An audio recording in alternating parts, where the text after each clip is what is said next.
ሰኔ 4 ቀን 2017 ዓ.ም ሰላም ጤና ይስጥልን የተከበራችሁ ተመልካቾቻችን ከናሁ ቴሌቪዥን የሀገር ውስጥና የባህር ማዶ ዜናዎቻችን ወደ እናንተ የሚደርሱበት ጊዜው አሁን ነው። ከዜናዎቹ ጋር ኤልዳና ታደሰ አብሬያችሁ ቆይታ አደርጋለሁ። አብራችሁን ሁኑ። ቀዳሚ ወዳደረግነው የሀገር ውስጥ መረጃችን እናልፋለን። ኢትዮጵያና አርሜኒያ ታሪካዊ ግንኙነታቸውን በተለያየ የትብብር መስክ አጠናክረው እንደሚቀጥሉ የኢፌዴሪ ፕሬዝዳንት ታዬ አጽቀሥላሴ ገለጹ። ፕሬዝዳንት ታዬ የአርሜኒያ ሪፐብሊክ ምክትል የውጭ ጉዳይ ሚኒስተር ሳቫና ካቬንን በጽህፈት ቤታቸው ተቀብለው አነጋግረዋል። ምክትል የውጭ ጉዳይ ሚኒስተሩ አርሜኒያ ሪፐብሊክ ፕሬዝዳንት ሃቫና ካሬን የተልኳቸውን መልእክት ለፕሬዝዳንት ታዬ አጽቀሥላሴ አቅርበዋል። ፕሬዝዳንት ታዬ ኢትዮጵያና አርሜኒያ ጥልቅና ታሪካዊ ግንኙነት እንዳላቸው በማንሳት የሁለቱ ሀገራት ትብብር ማጠናከር እንደሚገባም አንስተዋል። ኢትዮጵያ ሁሉን አቀፍ የኢኮኖሚ ፎረም እያደረገች ነው ያሉት ፕሬዝዳንቱ የአርሜኒያ ባለሀብቶች በኢትዮጵያ ኢንቨስት እንዲያደርጉም ጥሪያቸውን አቅርበዋል።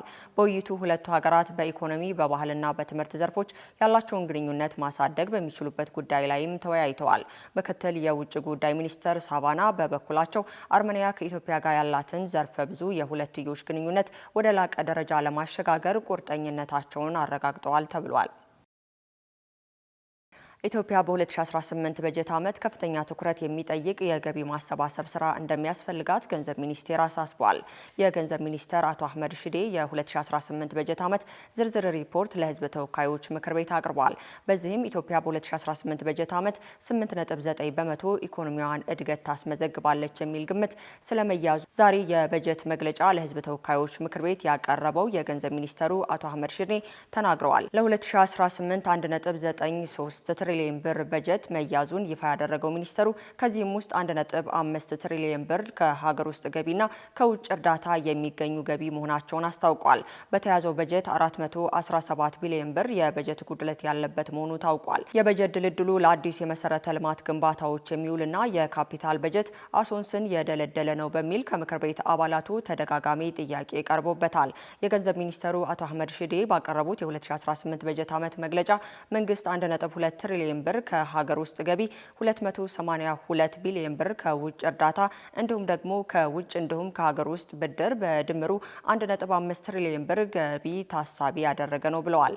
አጠቃላይ የፌዴራል መንግስት የ2018 ጠቅላላ ወጪ በጀት 1.93 ትሪሊየን ብር ሲሆን 1.2 ትሪሊየን ብር ለመደበኛ ወጪ እንዲሁም 415.2 ቢሊዮን ለካፒታል ወጪ እንዲሁም ደግሞ 315 ቢሊዮን ለብሔራዊ ክልላዊ መንግስት የበጀት ድጋፍና 14 ቢሊዮን ለክልሎች የዘላቂ ልማት ግቦች ማስፈጸሚያ ድጋፍ የተመደበ በጀት ነው ተብሏል። ይህ ገንዘብ ኢትዮጵያ የውጭ ምንዛሬ አስተዳደር ማሻሻያ ማድረጓን ተከትሎ የብር የመግዛት አቅም በመዳከሙ በውጭ ምንዛሬ ሲታይ ደግሞ ዝቅተኛ በጀት ነው የሚል ጥያቄ ከምክር ቤት አባላቱ ተነስቷል። መንግስት 415 ቢሊዮን ብር ለካፒታል በጀት የመደበ ሲሆን ይህም ሀብት በዋናነት የተጀመረው የመሰረተ ልማት ስራዎችን ለማጠናቀቅ የሚውል እንጂ ለአዲስ የመሰረተ ልማት ግንባታ እንደማይሆንም ተጠቅሷል። ይህም በመላ ሀገሪቱ የሚነሱ የመንገድ፣ የውሃ፣ የማብራትና የቴሌኮም የማህበራዊ ተቋማት እንዲሁም ደግሞ ሌሎችን የዘነጋ ነው በሚል የካፒታል በጀት አንሷል። አዳዲስ ፕሮጀክቶችን መገንባት የሚጀመረውስ መቼ ነው የሚል ጥያቄም አንስተዋል።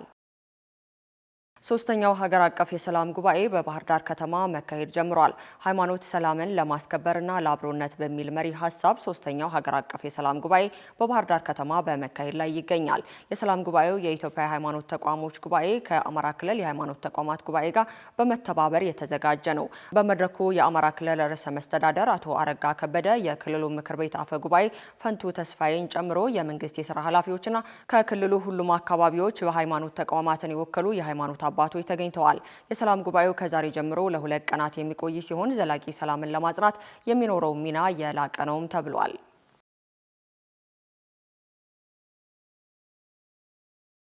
የኢትዮጵያ ኢንሳይደር የበይነ መረብ ሚዲያ መስራችና ዋና አዘጋጅ ጋዜጠኛ ተስፋለም ወልደዬ በዋስ እንዲለቀቅ ፍርድ ቤት ቢወስንም ውሳኔው ሳይፈቀድ መቅረቱ ተገለጸ። ጋዜጠኛ ተስፋለም ወልደዬ ባሳለፍነው ሳምንት እሁድ ሰኔ 1 ቀን 2017 ዓ.ም በጸጥታ ኃይሎች አዲስ አበባ ከሚገኘው ጊዮን ሆቴል ቅጥር ግቢ ውስጥ ሲቪል በለበሱ የጸጥታ ኃይሎች በቁጥጥር ስር እንደዋለ ሀቅ ሚዲያና ኮሚኒኬሽን አስመልክቷል። ትናንት ማክሰኞ ሰኔ 3 ቀን 2017 ዓ.ም በአዲስ አበባ ከተማ የመጀመሪያ ደረጃ ፍርድ ቤት ቄርቆስ ምድብ ምድብ ችሎት ቀርቦ በ15000 ብር ዋስትና እንዲፈታ ተወስኖ ነበር። ለዋስትና የተጠየቀው ገንዘብ ከተከፈለ በኋላ ተስፋለም የተጠየቀውን መስፈርት የሚያሟላ በመሆኑ ከስር እንዲለቀቅ ፍርድ ቤቱ ለቂርቆስ ክፍለ ከተማ ፖሊስ መምሪያ ትዕዛዝ መስጠቱን ተቋሙ አስታውቋል። ጋዜጠኛ ተስፋለም ሐሰተኛ መረጃን በማሰራጨት እንደተጠረጠረ ፍርድ ቤቱ ከእስር እንዲፈታ ትዕዛዝ በሰጠው ደብዳቤ ላይ ሰፍሯል። የተስፋለም የዋስትና መብት እንዲከበር የተሰጠው ትዕዛዝ በኋላ መምሪያ ፖሊሱ በቃል ይግባኝ እንዲጠይቅም ገልጿል።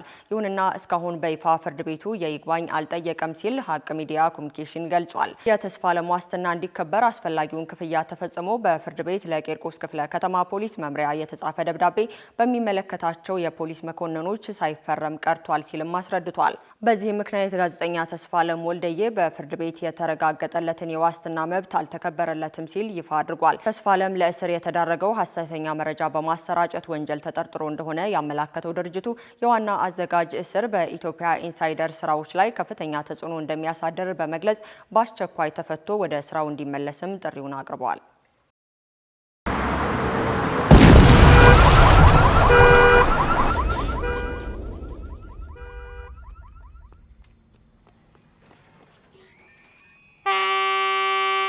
ያልታሰበ ሲሳይ ለባሉካም ለደንበኛም ከአቢሲኒያ ባንክ።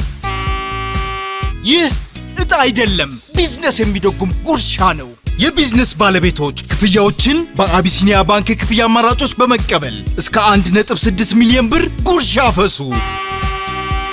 ከሲሳዩ ማንም አይቀርም። ካሽሮችና አስተናጋጆች ተፍ ብላችሁ በየዕለቱ እስከ 500 ብር ጉርሻ ወደ ኪሳችሁ። ለደንበኛም ጠብሰቅ ያለ ሌላ ሲሳይ ይዘናል። በአቢሲኒያ ባንክ የሚከፍሉ ደንበኞች በመሃል አዲስ አበባ የመኖሪያ ቤት እድለኛ ይሆናሉ።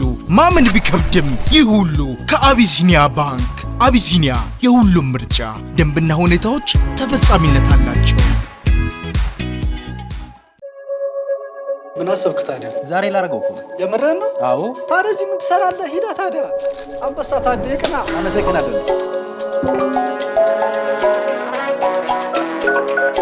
ያደረገው ነው። አትቀልድ። ያደርገው ነው። እንኳን ለዚያ በቃ ልጄ። የእውነትህን ነው? ወይኔ ደስ ሲል። ይህ በጣም ደስ የሚል ዜና እኮ ነው። ሰማሁ እኮ በጣም ደስ ብሎኛል።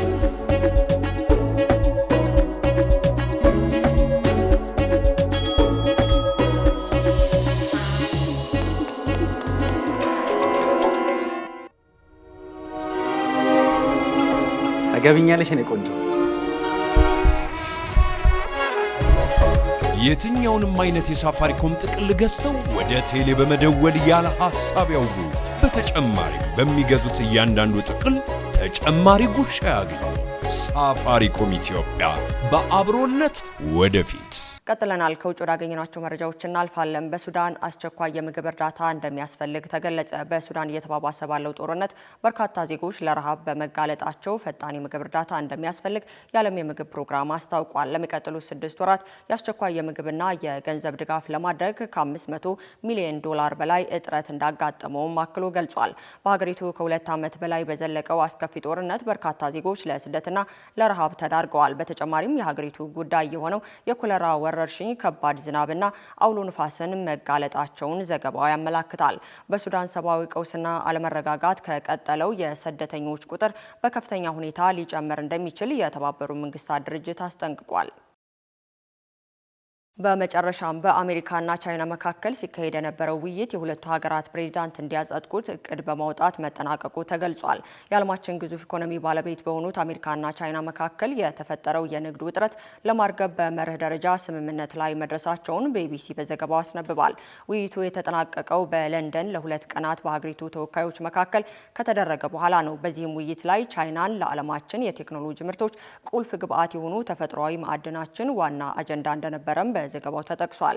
የአሜሪካ የንግድ ሚኒስቴር በበኩላቸው ስምምነቱ በጥንቃቄ የምድር ማዕድን ላይ የተጣሉ እገዳዎችን መፍትሄ እንዲያገኝ ማድረግ እንደሚገባም አስተያየታቸውን ሰጥተዋል።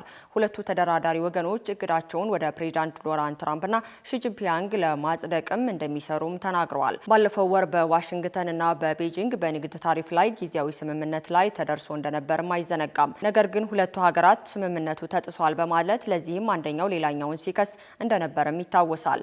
ቻይና ከስማርትፎን እስከ ኤሌክትሮኒክስ ተሽከርካሪ ለማምረት አስፈላጊ የሆነ የምድር ብረቶችን እንዲሁም ደግሞ ማዕድኖችን ወደ ውጭ መላክ ትፈልጋለች። ይህ በእንዲህ እንዳለ ግን ዋሽንግተን ቻይናን ከአሜሪካ እቃዎች እንድትገዛ በተለይም ደግሞ ሌሎች ተያያዥ ቴክኖሎጂዎችን ከአርቲፊሻል ኢንተለጀንስ ጋር እንዳይገናኝም ገድባለች። ከቻይና በሚመጡ ምርቶች ላይ ከፍተኛ መጠን ያለው ቀረጥ መጣሏን ተከትሎ ቻይና አጸፋዊ እርምጃ መውሰዷም የሚዘነጋ አይደለም። ሁለቱ የዓለማችን ባለግዙፍ ኢኮኖሚ ሀገራት ለረጅም ጊዜ የቆየ የንግድ ጦርነት ውስጥ የቆዩ ሲሆን በቀዳሚነት የአሜሪካ ፕሬዝዳንት ባይደን አስተዳደር የስልጣን ዘመን የንግድ ጦርነት ጋብ ብሎ እንደነበርም አይዘነጋም። ይሁን እንጂ የዶናልድ ትራምፕ ዳግም ወደ ስልጣን መምጣት ተከትሎ የንግድ ጦርነቱ ዳግመኛ ገርሽቷል።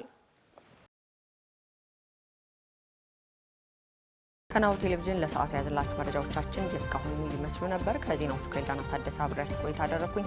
ዜናው ፕሮግራሞች ወደ እናንተ መድረሳቸውን ይቀጥላሉ። መልካም ቀን።